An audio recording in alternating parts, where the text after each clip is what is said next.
வாழ உருவரா இடுப்பு கீழே வெட்டா 2 ஆயிருச்சா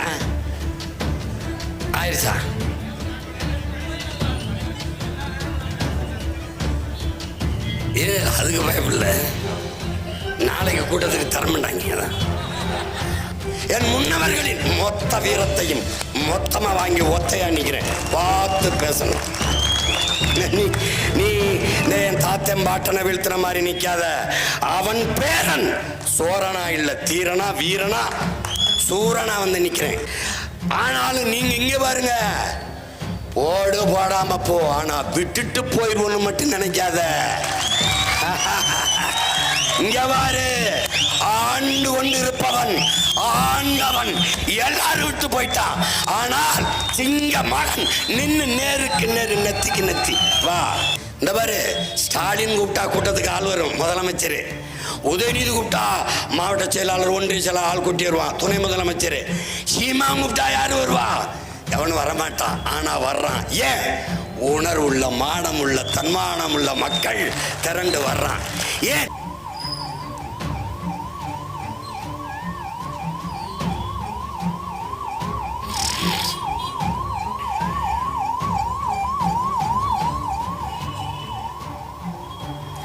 பாதிக்கப்பட்ட போறானா உள்ள பணம் போதா ஒன்னும் தெரிய மாட்டேது.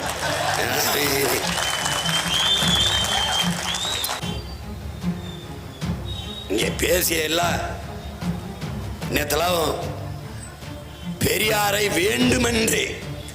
வேண்டுமென்றே விமர்சிக்கிறார் சீமான். சத்தியமாக சொல்கிறேன், பெரியாரை நான் வேண்டுமென்று விமர்சிக்கவில்லை, வேண்டவே வேண்டாம் என்றுதான் விமர்சிக்கிறேன். இங்கே நம்மால் விடுதலை வேண்டாம். வெள்ளக்கார ராணிக்கு கருணை மிகுந்த ராணி அவர்களே, சுதந்திரத்தை எங்களுக்கு கொடுக்காதீங்க, நீங்களே ஆட்சி செய்யுங்க, நீங்களே ஆட்சி செய்யுங்க, உங்க ஆட்சியில் வாழத்தான் நாங்க விரும்புகிறோம் என்று கடிதம் எழுதிய பெருந்தகை யாருன்னு சொல்லு. ஈவேரான்னு சொல்லி பழகு. வாழ்த்துக்கள். ஏனுகளு இந்த நாட்டின் விடுதலைக்கு மாடு இழுக்க திணறுகிற செக்க இழுத்த நம் பாட்டனை வாவூசி என்று தாண்டா சொல்றான்.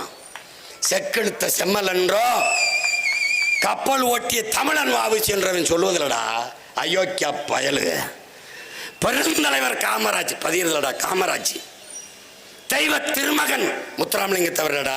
முத்துராமலிங்க தேவர் நேர்மையின் நேர்வடிவம் கக்கன் கிடையாதுரா. கக்கன் தனித்தமிழ் அடிகளார் மறைமலை அடிகள் கிடையாதுரா. கிடையாது. பெரும்பாவலன் சோமசுந்தர பாரதி கிடையாது. முத்தமிழ் காவலர் கியாபி விஸ்வநாதன் கிடையாது. தமிழ் பேரறிஞன் அண்ணல் தங்க கிடையாது. சிலம்பு செல்வன் மாப்போசி கிடையாது. தமிழர் தந்தை சீபா ஆதித்தனார் கிடையாது. ஆதித்தனார் மாப்போசி, அவன் வீட்டு கக்குஸ் கல்வி முறவாச செய்யற மாதிரியே நம்மள பேசுவான். ஆனா இவரை தந்தை பெரியார். ஒரு காலம் வருது, விரட்டி விரட்டி வெளுக்கிற காலம் வருது. நீ 2026 படைப்போம் புதிய அரசியல் வரலாறு என்று கிளர்ந்தழுகிற தமிழ் தேசிய பிள்ளைகள்கிட்ட, தம்பி நீ என்கிட்ட தப்பிக்கவே முடியாது. தம்பி தப்பிக்கவே முடியாது. ஏன்? 800 ஆண்டுகளாய் என் இனம் தாங்கி வந்த வலி, வேதனை, காயம், கவலை, கனவு எல்லாத்தையும் தூக்கி நிற்கிற பிள்ளைகள் இங்கே நிற்கிறவன். நீ தப்பிக்கவே முடியாது.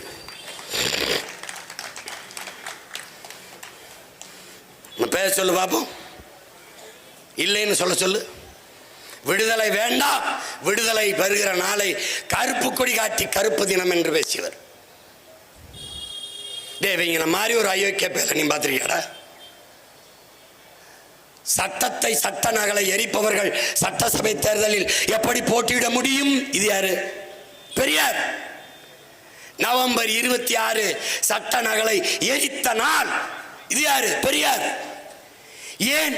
சாதி ஒழிப்பு நாள். அரசியல் சாசனத்தை பெரியார் எரித்த நாள் என்று நவம்பர் 26 இந்த திராவிட திருட்டு திருவாளர்கள் கொண்டாடுகிறார்கள். காரணம், அன்று என்னுயிர் தலைவன் தமிழ் தேசிய இனத்தின் எழுச்சி மிகுந்த புரட்சி மிகுந்த அடையாளமாக இருக்கிற எங்கள் தலைவன் பிறந்த நாளை தமிழ் தேசிய இன பிள்ளைகள் கொண்டாடுகிறார்கள். அதை திசை திருப்ப அந்த நாளை சட்ட நகல் எரிப்பு நாள், சாதி ஒழிப்பு நாள் என்று கொண்டாடுகிறார்கள் என்றால் எப்படி? சட்ட நகலை எரிப்பது ஒன்று, அது ஒரு பெரியார். சட்ட நகலை எரித்தவர்கள் எப்படி சட்டசபையிலே போட்டியிடலாம், இது ஒரு பெரியார். இப்போ கேள்வி வருது, இதில் எந்த பெரியார்? உங்கள் தந்தை பெரியார். எந்த பெரியார்? எப்படி பதில் இருக்க? ஏய், ஆர்எஸ்எஸ் கோட்பாடு பிஜேபி கோட்பாடு சொல்றா, ஒரே நாடு, ஒரே மதம், ஒரே மொழி, ஒரே இனம். இதானடா, இதானே. இந்த ஒரே தேர்தல் வரும்போது இந்த பெருமக்கள் குதிக்கிறது என்ன? ஒரே நாடு ஒரே தேர்தல். ஐயோ, இது அதிபர் ஆட்சிக்கு இட்டு செல்கிறது, இது ஜனநாயகத்தை படுகொலை செய்கிறது. இந்த ஜனநாயக படுகொலையை, இந்த ஒரே நாடு ஒரே தேர்தலை தமிழகத்தில் முதலாக ஆதரித்து பேசிய பெருந்தகை திராவிட முன்னேற்ற கழகத்தினுடைய முன்னாள் தலைவர், இந்நாள் தலைவருடைய தந்தையார் ஐயா கருணாநிதி அவர்கள்.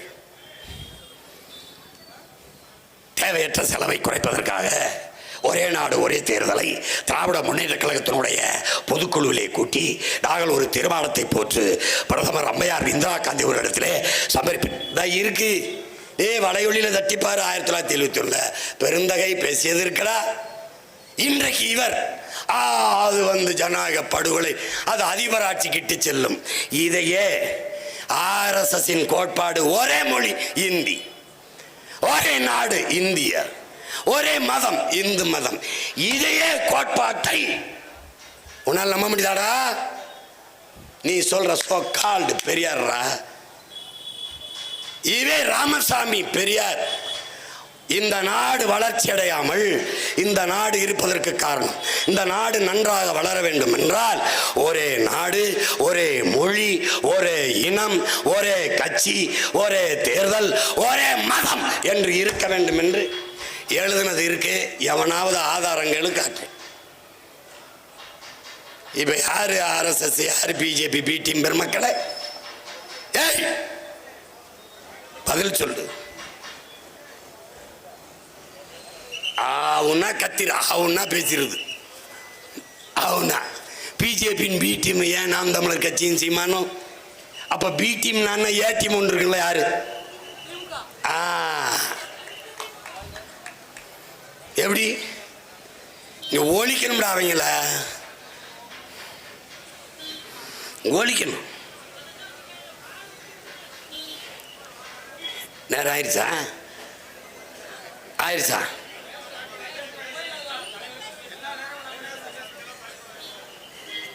அதுக்கு பயப்படல, நாளைக்கு கூட்டத்துக்கு தரமாட்டாங்க. அதான் இது 7:30 மணிக்கு மேடை ஓட விட்டு அதுக்கப்புறம் நாங்கள் பேசி. இப்போ இதில் என்ன நீங்கள் கவனிச்சுக்கணும்னா, என்ன சொல்கிறாரு, நாம் தமிழர் கட்சியிலிருந்து கொஞ்சம் பேர் விலகி போய் திமுகவில் சேர்றாங்க. அதை திமுகவில் இருந்தே கொஞ்சம் பேரை சேர்த்து நிறைய பேர் சேர்றாங்கன்னு காட்டுறாங்க. காட்டிட்டு போட்டோம். ஆனால் எந்த கட்சியிலிருந்து விலகி சேர்ந்தார்கள்னு சொல்ல முடியல. ஏன்? நாம் தமிழர் என்று பெயரை உச்சரிக்கவே பயம். ஒரு மகன் 19வது மகன் வந்து கொண்டிருக்கான். அப்படியே ஹைதர் அலியிட இருந்து வீரர்கள் கப்பத்தை வசூலித்து கொண்டு போகிறார்கள் குதிரையிலே. ஒரு பையன், சின்ன பையன், 19 வயசு பையன் குறுக்கால நிப்பாட்டிடுறான், நில்றான்னு. என்னடா அது கப்பாவை சொல்லிச்சுட்டு போகிறோம் மன்னருக்குன்னு அடித்து பறிச்சுக்கிறான். போங்கடா அப்படின்னு. அங்கே போய் மன்னர்கிட்ட போய், ஏன் நாங்கள் மன்னர்கிட்ட போய் கேட்கும்போது நாங்கள் என்ன பதில் சொல்கிறது? யார் இந்த கப்பத்தை பறித்து கொண்டதுன்னு சொன்னால் நாங்கள் என்ன சொல்கிறது? டேய், சென்னிமலைக்கும் சிவன் மலைக்கும் இடையில் சின்னமலை பறித்து கொண்டான்னு போய் சொல்கிறான் அப்படின்னு போய் சொல்கிறோம். அங்கே ஹைதர் அலிகிட்ட போயிட்டு யார் எத்தனை பேருன்னு, ஒரே ஒருத்தன். என்ன வயசு இருக்கும்? 19 வயசுன்னு அவன் பதறிடுறான். 19 வயசு பையன் இத்தனை வீரர்களை அடித்து பறிச்சு விட்டானாடா. அப்போ நம்ம பாட்டை இந்த ஹைதர் அலியை ஒழிக்கணும், இந்த திப்பு சுல்தானை ஒழிக்கணும்னு நினைக்கிறாப்புல. இவன் என்னடா நம்ம மண்ணிலேருந்து கப்போ செலுத்துறான் காவாலி போயின்னு வெறியில் இருக்காப்புல. இவன் யாரு? மண்ணை இல்லை, நம்ம பாட்டியாவது மண்ணை அரசி. இவன் மண்ணன் கிடையாது. வேளாண் குடும்பத்தில், விவசாய குடும்பத்தில் பிறந்த 9வது மகன் யாரு? இந்த தீரன். இந்த தீரன் சின்னமலை தீரன் அப்படல சின்னமலை. இப்போ என்ன ஆகுது? பார்க்குறாரு, வெள்ளைக்காரன் வந்துடுறான். என்ன முடிவெடுக்கிறாரு? டேய், திப்பு இங்கே தாண்டா இருப்பான், நம்ம எப்போ வேணாலும் சண்டை போட்டுக்கலாம்டா, வெள்ளைக்காரன் பொது எதிரிடா, அவனை முதல்ல ஒழிக்கணும்டான்னு முடிவெடுக்கிறாப்ல. படையத்தருக்கு இவர் என்ன பண்றாரு? பல்லாயிரக்கணக்கான இளைஞர்கள் நம் பாட்டன் பின்னாடி திரள்றான். இந்த பாரு, ஸ்டாலின் கூப்பிட்டா கூட்டத்துக்கு ஆள் வரும், முதலமைச்சர். உதயநிதி கூப்பிட்டா மாவட்ட செயலாளர், ஒன்றிய செயலாளர் ஆள் கூட்டி வருவான், துணை முதலமைச்சர். சீமா கூப்பிட்டா யாரு வருவா? எவனும் வரமாட்டான். ஆனா வர்றான். ஏன்? உணர்வுள்ள, மானமுள்ள, தன்மானமுள்ள மக்கள் திரண்டு வர்றான். ஏன்? இவன் தலைவன் என்று இல்ல, என் உடன் பிறந்தவன், என் மகன், என் சித்தப்பன், என் மாமன், என் அண்ணன், எனக்கானவன் என்ற நம்பிக்கையில கூடுறான். அப்படி நம் பாட்டன் தீரன் பின்னாடி மக்கள் திரண்டார்கள். எனக்காவது பேச வருது, அவனுக்கு அதுவும் இல்லை. அந்த மகன் பெரும் படையை கட்டியிருக்கிறான் என்றால் அவன் எவ்வளவு பெரிய வீரனா இருப்பான்னு பார்த்துக்க. அவன் பின்னாடி திரண்டான், நேர மைசூருக்கு போயிட்டான். போய் திப்பு சுல்தானை எதிரிலையும் பார்க்குறான். பார்த்த உடனே இவர் தன் படையோடு அங்கே சேர்ந்துக்கிறாரு. அவனுக்கிட்ட இருக்க போர் பயிற்சி இவருக்கும், இவர்கிட்ட இருக்கிற சிலம்ப பயிற்சி அவர்களுக்கும் கொடுத்து திப்போட சேர்ந்து வெள்ளைக்காரனை அடித்து நொறுக்குறாங்க. தீரனுடைய வீரத்தை பாராட்டி திப்பு ஓடா நிலையை தலைமையிடமாக கொண்டு, தீரா நீயே ஆட்சி செய், நீயே மன்னன் என்று முடிச்சுட்டிட்டு போயிடுறான். இப்ப சண்டை வெள்ளைக்காரனோட. நம்ம பாட்டன் மோதுறான். பாட்டன் சொல்றான், தீரா நீ ஆட்சி செஞ்சுக்க, 50 சரிபாதிய கப்பை எனக்கு கட்டிடு, மீதியை நீ மக்களை ஆட்சி நடத்த வச்சுக்க, மக்களுக்கு செலவு பண்ணு, மக்களுக்கு நல்லது செய்ய வச்சுக்கணுன்னு. யாரு நாட்டை யார் ஆளுறதுக்கு யார அனுமதி கொடுக்கறது? ஏய் போடா போடா அப்படின்றப்பல. அப்ப என்ன பண்றாரு? என் முன்னாடி திரண்டு இருக்கிற என் சொந்தங்கள் மாறி அந்த நம்ம பாட்டம் முன்னாடி திரண்டு இருக்க மக்கள்கிட்ட பேசுறான். என்ன சொல்றான்? இத்தனை பெரிய இனக்கூட்டத்தில் இந்த நிலத்தை, இந்த நாட்டை ஆள்வதற்கு ஒருவனுக்கு கூட வாடா தகுதி இல்லை என்று அன்னைக்கு என் பாட்டன் தீரன் கேட்டான். இன்னைக்கு அதே நிலத்தில் அவன் பேரன் சீமான் கேட்கிறான், இவ்வளவு பெரிய இனக்கூட்டத்தில் இந்த நாட்டை ஆள ஒருவனுக்கு கூட வாட தகுதி இல்லை. இந்த நாட்டில் இல்லாத முதலமைச்சர் கருணாநிதி வீட்டிலேதான் இருக்கிறார்னு நீ தேடுனா உன்னை என்ன பண்ணியும் காப்பாற்ற முடியாது, ஒண்ணும் பண்ண முடியாது உன்னை. அப்ப எங்க தெரியுது? நீ திப்பு இல்லை என்றால் நம் பாட்டி வேலு நாச்சியாரும் இல்லை, மருதுபாண்டியரும் இல்லை, தீரனும் இல்லை, இந்த பேரனும் இல்லை. நல்லா கவனிச்சுக்க நீ. இப்ப நம்ம அப்பத்தா போறா, கணவனை பார்க்க வருவான்னு சுத்தி நிற்கிறான் வெள்ளைக்காரன். பார்த்துட்டான், வேலுநாச்சாருன்னு விரட்டுறான். தப்பிச்சு போறா. போகும்போது ஒருத்தி காட்டில் ஆடு மேய்ச்சிக்கிட்டு இருக்கா. அவ பேர் என்ன? உடையாள். வெள்ளைக்காரன் குதிரையில் போய் வேலுநாச்சார் இந்த பக்கம் இருந்தாளா? ஆமா. எந்த பக்கம் போனா சொல்ல முடியாதுங்கிற. வாழ உருவுறா, இடுப்பு கீழே வெட்டுறா, 2 துண்டா விழுகிறா. என் பாட்டியை, அந்த வீர மரத்தியை காட்டி கொடுக்காமல் 2 துண்டாக வெட்டி விழுந்ததால் வெட்டு உடையால் காளியாகி தமிழ் மக்களால் குலதெய்வமாக வழங்கப்படுகிறார் இன்னும் என் ஊர்ல. அதனால வெட்டுடையால் காளி என்று அவளுக்கு பேரு. நல்லா கவனிச்சுக்க. அந்த பாட்டி போய் கணவனின் உடல் மேல என்ன சத்தியம் செய்யறா? இழந்த நிலத்தை போரிட்டு நான் மீட்பேன், இது சத்தியம் என்று தன் கணவனின் உடல் மீது சத்தியம் செஞ்சு போனா. போய் இன்னொரு தாத்தன் கோபால் நாயக்கர்கிட்ட போய் தஞ்சம் புகிறா. தன் மகளாக அவன் அடைக்கலம் கொடுத்து வைக்கிறான். அங்கிருந்து ஹைதர் அலிக்கு கடிதங்கள் எழுதுகிறா. படை உதவி கேட்டு நம் பாட்டி பல கடிதங்கள் பதில் இல்ல. 4 வீரர்கள் நேரடியாக ஹைதர் அலியை பார்க்க சென்றுகிறார்கள். சென்று அங்க போய் நிற்கும் போதே ஹைதர் அலி எங்க வேலு நாச்சியார் வரலையா என்று கேட்கிறார். அந்த 4 பேர்ல ஒரு படை வீரன் முன்னாடி 2 அடி வந்து தலைப்பாகையை கலட்டி விட்டு முடியை விரித்து விடுகிறாள் நம் பாட்டி வேலு நாச்சியார். அந்த நொடியில் இருந்த ஹைதர் அலி இடத்துல உறுதியில பேச தொடங்குகிறாள் நம் பாட்டி. என் தாய்மொழி உருதை ஒரு தமிழ் மகள் இவ்வளவு அழகாக பேசுகிறார்களே என்று நெகிழ்ந்த ஹைதர் அலி தன் மகளாக அப்படியே ஏத்துக்கிறார். எங்கேயும் செல்லாதே மகளே, என் கோட்டையிலின் அரண்மனையில் இரு என்று தங்க வைத்து அங்கேயே வைத்து பாதுகாக்கிறான். நம் பாட்டியின் குலதெய்வம் ராஜராஜேஸ்வரி. இவன் இஸ்லாமியன், உருவ வழிபாட்டை துறந்தவன், ஏக இறைவன் அல்லாஹ்வை ஏற்றுக்கொண்டவன், நபியின் மொழியை வழியாக ஏற்றுக்கொண்ட ஹைதர் அலி தன் அரண்மனைக்குள் நம் பாட்டிக்கு பாட்டியின் குலதெய்வம் ராஜராஜேஸ்வரி கோயிலை கட்டி கொடுத்து நீ வழிபடு மகளே என்றார். இத வேலுநாச்சியார் பேரம் பேசாம வெட்டி போய் எவன்டா பேசுவான் இந்த நாட்டில்?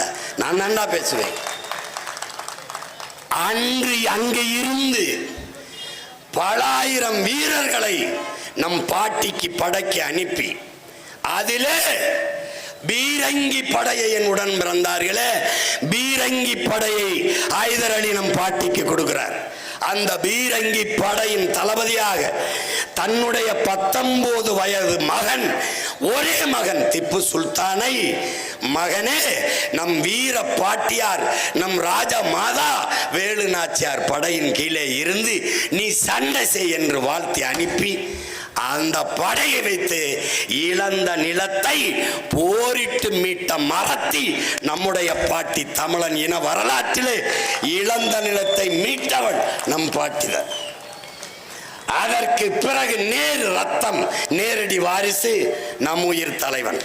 இழந்த நிலத்தை ஆன இரவை திருப்பி அடித்து பிடித்து மீட்டவன் அவன்தான். தமிழரின வரலாற்றில் இழந்த நிலத்தை மீட்ட வரலாறு பாட்டிக்கும் பேரனுக்கும் தான் உண்டு. அங்கு திப்பு சுல்தான் இல்லை என்றால் பாட்டி இல்லை. பாட்டி வந்து மறுபடி அரிசனையில் உட்கார்ந்து தன் மகள் திருமணம் முடித்து வெள்ளச்சி அவன் கண்ட பெண்களோடு தொடர் வச்சு குடிச்சு உடல் நலத்தை கெடுத்து தன் மகளின் கணவன் இறந்த பிறகு இளவயதிலேயே மகளை கைம்பெண்ணாக பார்க்க மனசு வராத வாட்டி மனம் சோர்ந்து நாட்டை நம் வீர பெரும்பாட்டன்கள் மருதிருவரிடத்திலே ஒப்படைக்கிறாள். எப்படி இந்த மண்ணை இந்த மக்களை பத்திரமாக பாதுகாக்க இந்த வீரர்களை விட்டால் வேறு யாராவது உண்டா என்று கேட்கிற போது மக்கள் இல்லை என்கிறார்கள். நம் பாட்டன்கள் மருதுபாண்டியரிட்டு ஆட்சியும் அரியணையும் ஒப்படைத்து விட்டு மகளை கூட்டிக் கொண்டு நம் பாட்டி வேலுநாச்சியார் சென்று விடுகிறார். ஹைதர் அலியும் துப்பும் இல்லைவென்றால் நம் பாட்டியும் இல்லை, நம் பாட்டன் மருதுபாண்டியும் இல்லை. அந்த திப்புக்கு இவங்க என்ன பண்ணுவாங்க? விழா எடுக்க மாட்டாங்க. இந்த நாட்டு விடுதலைக்கு போராடி செத்த வீரன் திப்பு சுல்தான் பண்ண மாட்டான். ஆனால் மன்னிப்பு கடிதம் எழுதி கொடுத்த சவர்கருக்கு வீர சவர்கர்னு விளையாடுப்பான். அதை போலவே விடுதலைக்காக போராடாத ஒரு ஆள், தமிழ் சனியன், தமிழ் காட்டுமிராண்டி, தமிழ் என்ன சொல்றது முட்டாள்களின் பாஷை, இதையெல்லாம் சொல்லிட்டு இங்கிலீஷ் படி, இங்கிலீஷ் நாகரிகமான மொழின்னா நீ யாருக்கு அடிமை வேலை பார்த்திருக்க? யாருக்கு? பாப்பான் காலை நக்குவதை விட வெள்ளக்காரங்கால நக்கலாம் அவன் சாக்ஸு போட்டிருப்பான்னா இது எப்படி? நல்லா கவனிச்சுக்கிட்டியா? அவனும் விடுதலை வேணாம்ங்கிறான். கோல்வால்கருடைய கோட்பாடு என்ன தெரியுமா? வெள்ளக்காரனை எதிர்த்து போராடாதீர்கள், உங்கள் திறனை சேர்த்து வையுங்கள். விடுதலை பெற்ற நாட்டில் இஸ்லாமியர் கிறிஸ்தவரை எதிர்த்து போராட தாழ்த்தப்பட்டவர்கள் யாரு? தாழ்த்தப்பட்டவர்கள் இஸ்லாமியர் கிறிஸ்தவர்களை எதிர்த்து போராட நமக்கு வலிமை வேண்டும். அதனால் அதை சேமித்து வையுங்கள். இது கோல்வால்கருடைய கோட்பாடு. பெண்கள் ஓட்டை வாங்கணும், என்ன செய்யலாம்? பெண்கள் அதிகமாக யாருக்கு ஓட்டு போடுறாங்க? சரி, அப்போ என்ன பண்ணலாம்? பெண்கள் ஓட்டு திமுகவுக்கு போடுறதில்ல. ஏன்? புருஷன் குடிக்கிறான், புள்ள குடிக்கிறான், குடிச்சு குடும்பத்தை நாசம் பண்ணுறான், பொண்டாட்டி தாலி இருக்கிறான், ஆத்தா கழுத்தில் இருக்க தாலி அத்துக்கிட்டு போய் குடிக்கிறான், குடிக்க காசு இல்லைன்னா மனைவியை கொலை பண்ணுறான், சொத்தை விற்கிறான். இப்போ என்ன செய்யலாம்னு கோபத்தில் இருக்கிறாங்க. அதனால திமுகவுக்கு போடுறதில்ல. அப்போ என்ன செய்யலாம்? குடும்ப தலைவிக்கு 1000. இந்த இளைஞர்கள், இளம் பெண்கள், கல்லூரியில் படிக்க போகிற பெண்கள் யாருக்கு ஓட்டு போடுறாங்க?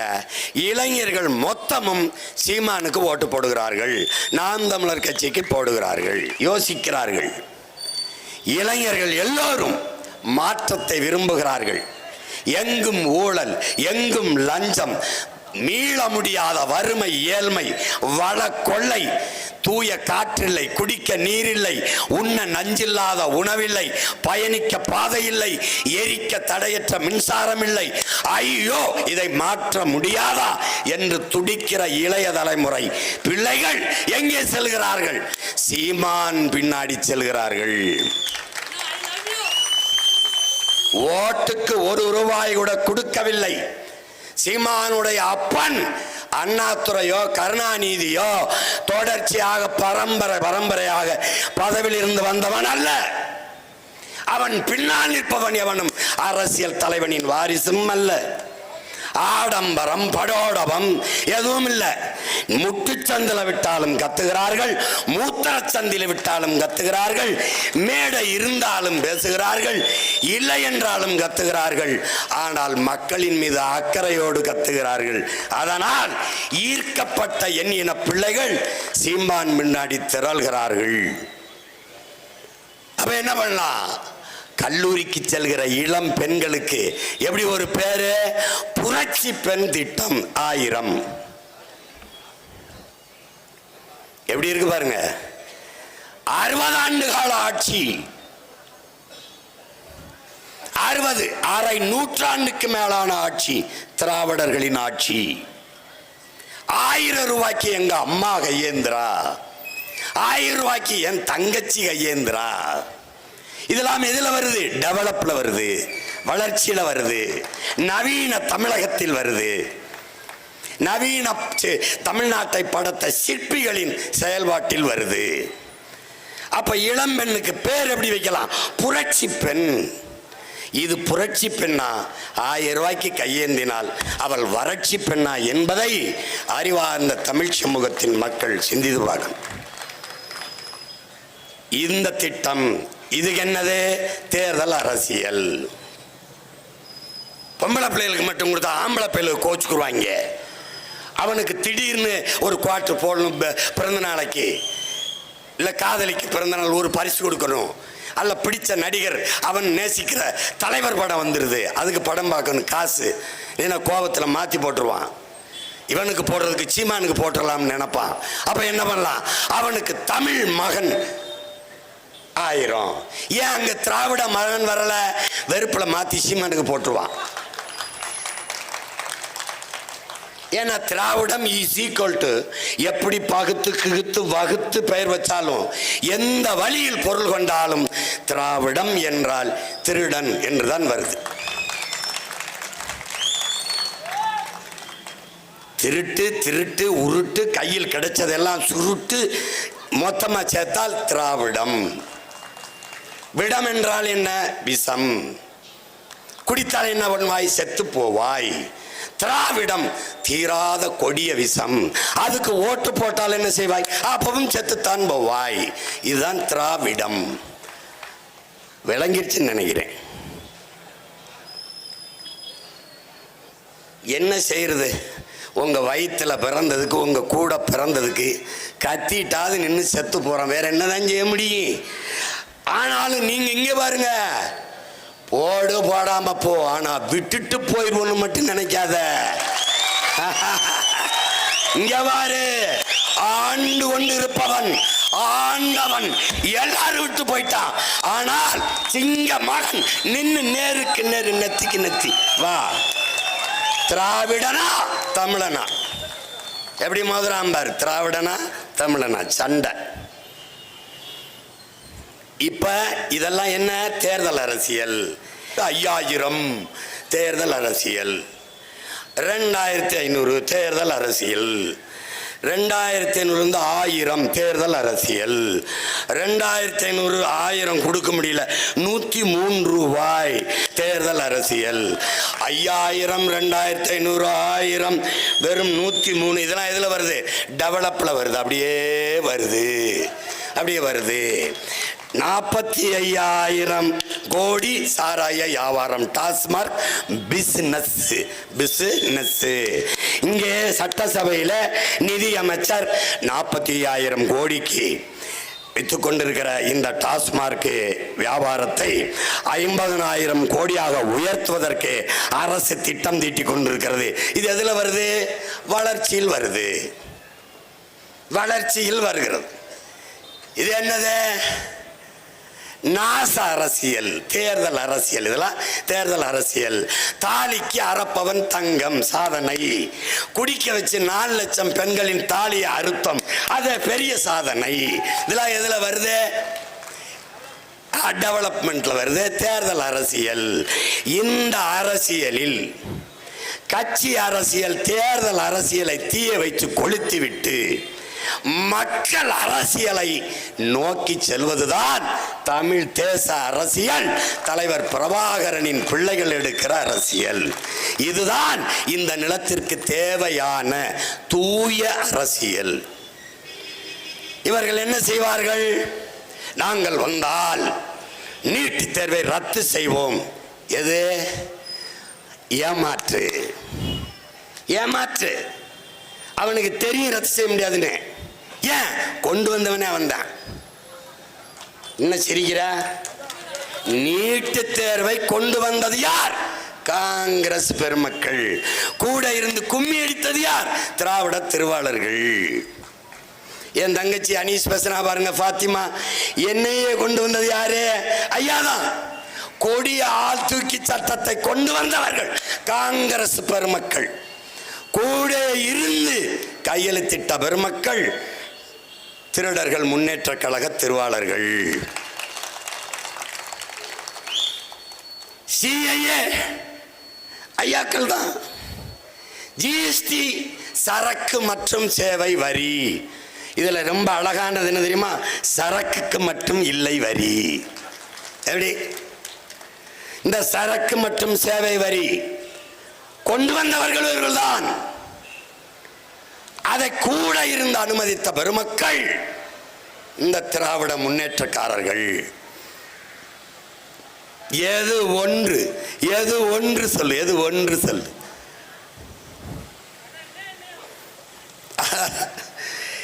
இவர்கள் இன்னும் சொல்ல, நான் வந்தா நீட்டை ரத்து பண்ணுவேன், நான் வந்தா மதுக்கடையை மூடுவேன். இது ஏமாற்று. இதுல இருந்து ஒரு மாற்றத்தை உருவாக்க நினைக்கிற உங்க பிள்ளைகள் இங்கே பேசிய எல்லாம் நேத்தெல்லாம் பெரியாரை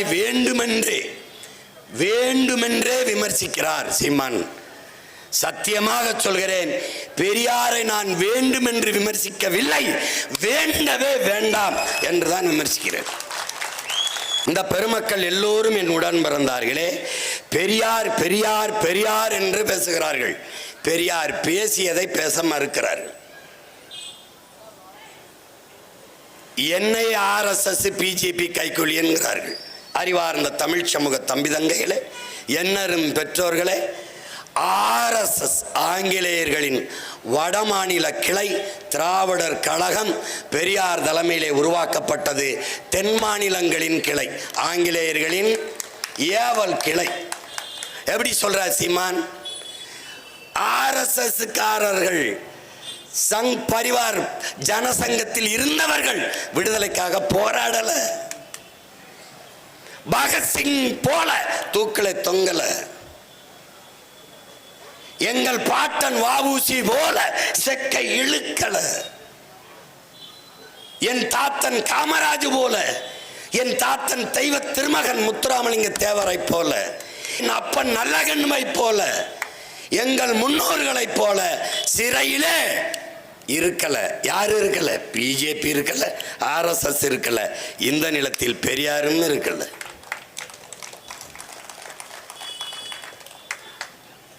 உனக்கு சந்தேகமா இருக்க?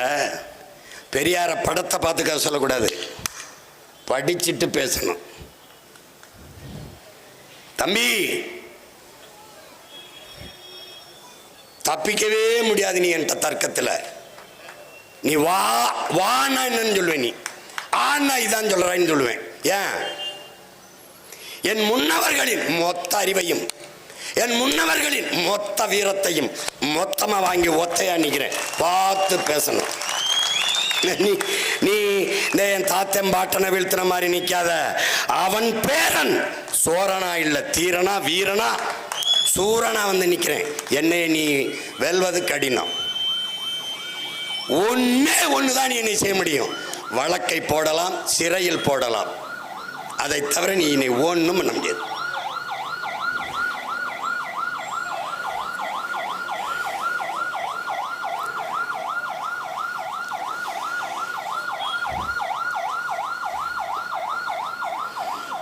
இந்த ஒயிங் ஒயிங் சங்கு யாருக்கு ஊதுது தெரியுமா?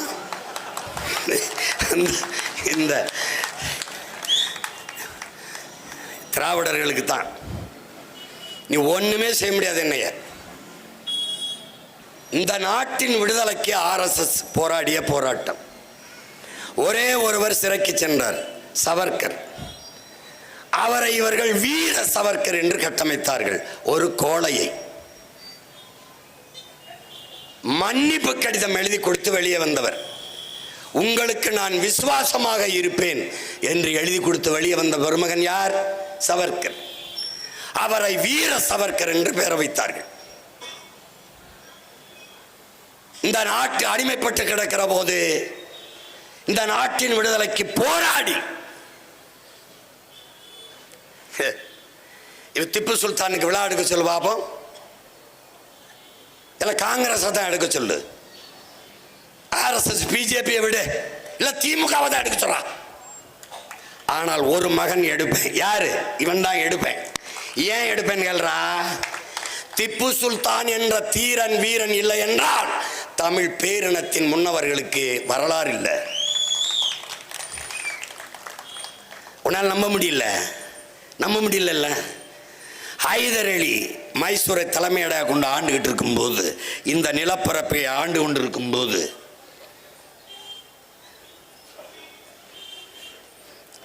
நல்லா கவனி, வெள்ளக்காரன் வந்து வீழ்த்திட்டான்.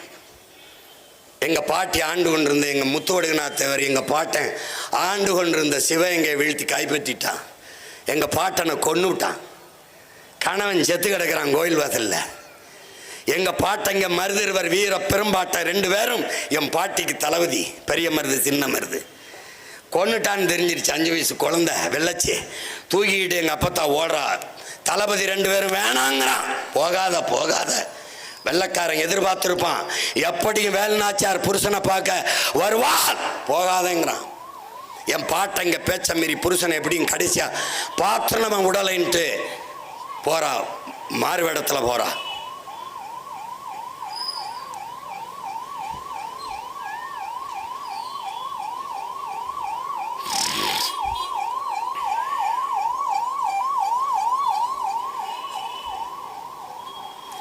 பாதிக்கப்பட்ட போறானா, உள்ள பணம் போதா, ஒன்றும் தெரிய மாட்டேது. ஏன்னா இதெல்லாம் நவீன தமிழகத்தில் வருது. ஆம்புலன்ஸில் வச்சு தான் காசு கொடுக்குறாங்க.